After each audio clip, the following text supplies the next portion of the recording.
Pada masa terdakwa menjadi dirut, Pertamina juga sedang mengembangkan bisnis gas ya secara internal ya, dan juga ada kebutuhan-kebutuhan secara internal ya dalam LNG ya yang berkaitan dengan LNG. Maka terdakwa ini memberikan persetujuan kepada fungsi gas di internal Pertamina untuk mengembangkan bisnis gas. Tapi ternyata kemudian ketika dijajaki dengan Senior atau Senior Energy atau CC disingkat CC, tidak bersedia untuk menjual sahamnya, tapi bersedia menjual LNG-nya. Maka dituangkanlah dalam satu perjanjian jual beli gas yang disebut SPA pada masa terdakwa ini 2013-2014. Pada 2014 terdakwa sudah berakhir ya kedudukannya di Pertamina. Pada 2015 Dirut Dwi Sucipto yang sebenarnya ada saksi dalam BAP tapi tidak dihadirkan dalam persidangan ini merubah, mengganti ya SPA 2015 itu. Dan itu yang kemudian dipakai sampai sekarang, sampai saat ini untuk pembelian LNG dari Senior sampai 2040. Nah pada 2015 setelah SPA itu ditandatangani, Presiden Jokowi waktu itu ke Amerika. Dan kemudian diresmikan investasi-investasi atau transaksi bisnis antara Indonesia dengan Amerika, dan salah satunya SPA 2015 itu. Apakah saudara saksi bisa menjelaskan tentang itu? Ya, kalau proses Pertamina tentu saya tidak mengetahui, tapi itu Pertamina sebagai perusahaan besar dan juga sudah menjadi bahagian daripada bisnis minyak di dunia ini, tentu juga mempunyai pertimbangan-pertimbangan bisnis untuk mencapai bisnis yang memang selalu minyak itu selalu tidak ada minyak yang regional, selalu bersifat internasional. Jadi artinya boleh beli, boleh penyimpanan, sama kita membuat investasi sama di Petronas dari Malaysia, investasi di Indonesia, membuat pompa bensin di Indonesia, Shell, itu semua bisnis minyak begitu. Bahwa saling boleh investasi sini, karena itu Malaysia saja lebih kecil punya pompa bensin di sini, dan itulah ciri suatu bisnis yang bersifat luas seperti itu. Memang pada tahun waktu kunjungan Pak Jokowi memang banyak menandatangani persetujuan, termasuk persetujuan tentang pemenuhan gas dalam negeri dari impor Cina itu. Jadi juga itu karena memang sebelumnya mempunyai suatu peraturan tentang itu. Jadi Presiden memperkuat itu untuk fungsi-fungsi untuk dengan suatu ketentuan untuk menjaga ketahanan energi nasional. Karena energi itu sekali saya ingin ulangi bahwa ini ayam dan telur. Kita undang investor asing ke sini dengan jaminan ada energi. Kalau investor tidak punya, kemudian tidak energi, mereka hilang semua di Indonesia. Jadi memang energi itu lebih daripada kurang. Tadi saksi menerangkan bahwa diutamakan dahulu suplai dari dalam negeri, apabila kurang kemudian dilakukan dari pengadaan dari luar negeri ataupun dari impor. Ya. Nah, untuk dapat kemudian Pertamina melakukan tindakan kooperasi baik dari dalam negeri maupun ke luar negeri, apakah Pertamina biasa menentukan sendiri tindakannya atau dalam Perpres ini diatur siapa yang menjadi koordinator dari pelaksanaan dari Perpres 6 tahun 2006. Sekali lagi, pemerintah Presiden hanya mengatur kebijakan. Teknisnya oleh Pertamina. Jadi Presiden tidak sampai bahwa beli cara begini, beli di sini, tidak. Nah, Sebab terdakwa ini sampai dijadikan terdakwa di sini, Oh. tahu saudara? Saya juga bingung kenapa jadi terdakwa. Bingung karena Ya, dia ini menjalankan tugasnya. Ya, ini kan berdasarkan instruksi kata Bapak tadi. Ada Iya, instruksi. Instruksi dari Presiden nomor 1 ditujukan ke Pertamina. Iya, saya Ya, ikut itu yang saya kejar. Instruksinya itu apa isinya? instruksinya harus penuhi di atas 30%. Bu. Ya, Ya. Saya ikut membahas hal ini. Karena kebetulan saya masih di pemerintah pada waktu itu.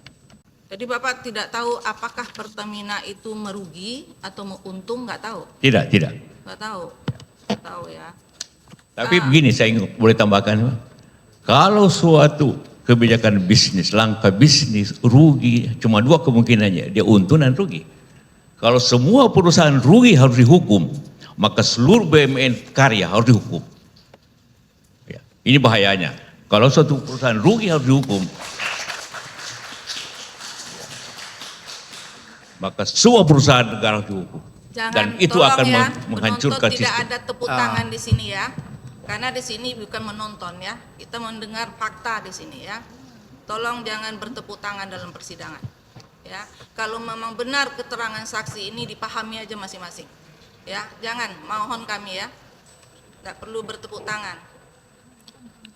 Lanjut saksi.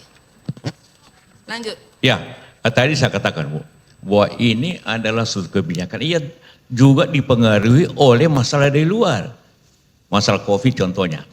Ya. Siapapun di rut Pertamina, siapapun di rut perusahaan karya, siapa pasti rugi pada waktu itu. Karena tiba-tiba AC dipadamkan, kita tidak kerja, orang tidak ke mall, orang tidak industri tutup, pasti harga turun. Pasti rugi. Kalau di rut Pertamina dihukum karena itu, saya kira kita bertindak terlalu menganiaya kita. Itu yang saya ingin sampaikan, karena ini bahaya nanti. Tidak ada nanti orang mau bekerja lagi di perusahaan negara. Kalau begini masalahnya. Ya. Hanya rugi 2 tahun langsung dihukum. Nah, itu sangat berbahaya, Ibu. Dan tidak ada lagi orang berani berinovasi apabila itu terjadi. SPA yang diperlakukan 10 tahun di Pertamina itu, apakah sampai sekarang masih berlaku? Kan SPA yang perjanjian jual beli itu, jual beli dari Iner. Apa saya tahu itu sudah direvisi oleh dirut berikutnya. Ya, sampai Jadi artinya sampai sekarang masih berlaku. Masih berlaku yang setelah direvisi oleh direksi berikutnya. Direvisi atau tidak berlaku lagi yang lama? Ya kalau sudah revisi artinya tidak berlaku untuk poin-poin yang ini. Prinsipnya tetap, tapi sistemnya sudah dirubah oleh dirut berikutnya. Jadi pasti nanti sistem pembayarannya, sistem pembeliannya bukan lagi perjanjian ditantangani oleh Ibu Karen sebelumnya. Itu mesti begitu kan. Yang saudara tahu 2015 itu siapa direkturnya, gantinya? Hah? Dwi Sucipto. Dwi Sucipto. Sampai sekarang masih direktur. Dia ada ketua SKK Migas. SKK Migas. Oh, sekarang bukan dia lagi. Ya, masih di lingkungan minyak itu. Saya ingin mendapat pencerahan dari saksi. Karena saksi dulu yang mengorkestra sebagai dirigen untuk perubahan mitan ke LPG. Apa yang harus dilakukan? Karena sekarang ini semua ingin bertransisi ke LNG, dilakukannya secara sporadis, tidak ada yang menjadi dirigen, sehingga masing-masing melakukan sporadis, akhirnya berujung menjadi terpidana. Saya ingin bagaimana sih, Bapak kan tentunya sebagai Wapres 10 tahun, siapa sih yang harus mendirigen ini semua, supaya kebijakan ini satu persatu tuh jalan ke satu tujuan, bahwa akan tercapai 2060 sebagai net zero emission, dan 2045 menjadi Indonesia Emas. Karena saat ini semua jalannya sporadis. Tentunya pengalaman Pak mantan Wapres selama 10 tahun. Bagaimana sih, siapa yang harus mengkoordinir ini di dalam negara Republik kita yang tercinta. Itu saja. Baik. Yang mulia, saya kenal beliau, ini Ibu Karen. khususnya pada waktu kita melaksanakan konversi minyak tanah ke gas LPG yang sukses dan dipuji oleh hampir banyak negara belajar tentang hal itu di Indonesia. Dan itulah 3 tahun seluruh keluarga Indonesia mengganti dari minyak tanah ke gas karena koordinasi yang baik, dan itu mula-mula itu saya libatkan kementerian, tidak jalan. Karena itu saya beri tanggung jawab hanya ke Pertamina dan itu jalan. Dulu kementerian ini tanggung jawab siapkan tabung.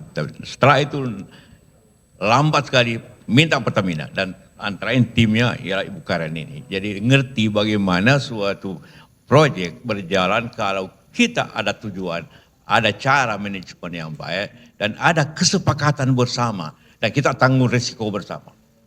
Itulah cara untuk memajukan negeri ini. Kalau kita saling menuduh, tidak akan jatuh negeri. Nah, termasuk soal LNG. LNG itu terlalu banyak yang bicara, tapi tidak ada yang melaksanakan dengan real. Saksi mungkin mengetahui ya, kalau di Singapura itu strategic petroleum reserve itu untuk minyak. Tapi kalau listrik, berapa sih mereka cadangan lebihnya yang disiapkan untuk negara sekecil Singapura? Saksi tahu? Kalau Singapura, ketahanannya, ketersediaan 100%. Kalau dia butuh katakanlah 100 gigawatt, maka dia punya 200 gigawatt.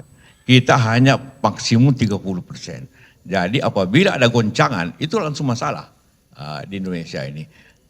Tapi sebelum masalah, maka ketersediaan bahan bakarnya harus ada, yaitu LNG ataupun hidro ataupun geothermal. Saya kira itu. Jadi kalau misalnya di Singapura kelebihan stok, baik itu kontrak jangka panjang LNG atau BBM 100% itu wajar, tidak dikatakan sebagai quote unquote oversupply, begitu saksi? Nah, iya, karena agak teknis sedikit. Pembangkit listrik itu tiap tahun diservis, tiap 5 tahun harus servis besar, maka harus tidak berproduksi. Jadi kalau hanya 30% itu pas-pasan. Jadi Singapura punya cadangan 100%. Karena itulah maka orang berinvestasi apapun di Singapura. Karena cadangannya kuat sekali. Karena kita 30% sudah dianggap berlebihan. Itu kesalahan cara kita berpikir seperti itu. PLN sekarang sudah kesulitan dan ingin mencari dari sumber luar negeri. Sementara dalam sidang ini selalu dikatakan oversupply.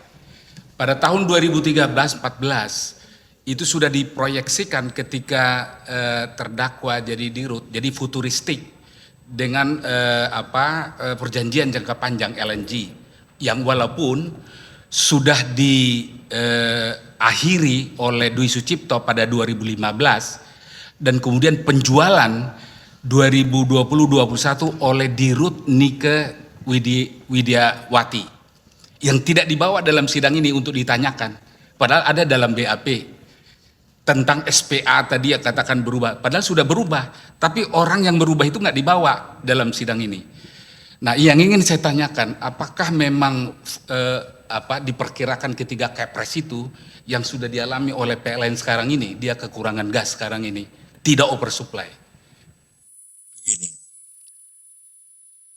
Penduduk kita 270 juta, berkembang 1,5% per tahun. Ekonomi kita tumbuh 5% per tahun. Ini data yang kita bicarakan ini data sejak tahun 2005. Itu berarti sudah hampir 20 tahun. Berarti ada pertumbuhan ekonomi hampir 100%. Berarti kebutuhan listrik naik terus. Kebutuhan energi naik terus. Sedangkan supply-nya tidak naik sesuai dengan pertumbuhan. Karena itulah memang setelah 20 tahun ini semua berubah. Karena itu pikiran jangka panjang 40 tahun itu benar. Bahwa jangan sekali lagi kebutuhan energi jangan dipikir pada waktu itu. Jangan dipikir sekarang. Pikir 20 tahun ke depan. Jadi jangan pada waktu itu oversupply, salah pada waktu itu. Justru energi makin makmur satu negara. Kebutuhan listriknya makin naik. Kebutuhan energi makin naik. Listrik, semua kantor pakai AC. Dia butuh apa? Listrik. Apalagi, tidak boleh lagi batu bara. Apalagi karena itu butuh listrik LNG. Kantor lurah pun pakai AC. Atau rumah-rumah kecil pakai. Jadi listrik naik terus kebutuhannya. Sehingga jangan dilihat angka 2005, lihat angka 20 tahun, 30 tahun ke depan. Nah, itulah bisnis jangka panjang dan itu kita harus dukung cara berpikir begitu. Saya kira itu. Konkretnya apa yang dilakukan pada 2013 oleh 14 dirut Pertamina pada saat itu futuristik, Iya, ya, menghitung. merespon Ya, kebutuhan jangka panjang. menghitung kebutuhan masa depan. Masa depan. Bukan kebutuhan dihitung pada kebutuhan itu, apalagi dihitung pada waktu 2020 pada saat COVID. Ya, itu lebih salah lagi. Bahwa ukurannya tahun 2021, 2021 itu COVID sekali, kebutuhan semua orang dari seluruh dunia. Gitu. Baik, terima kasih Ustaz.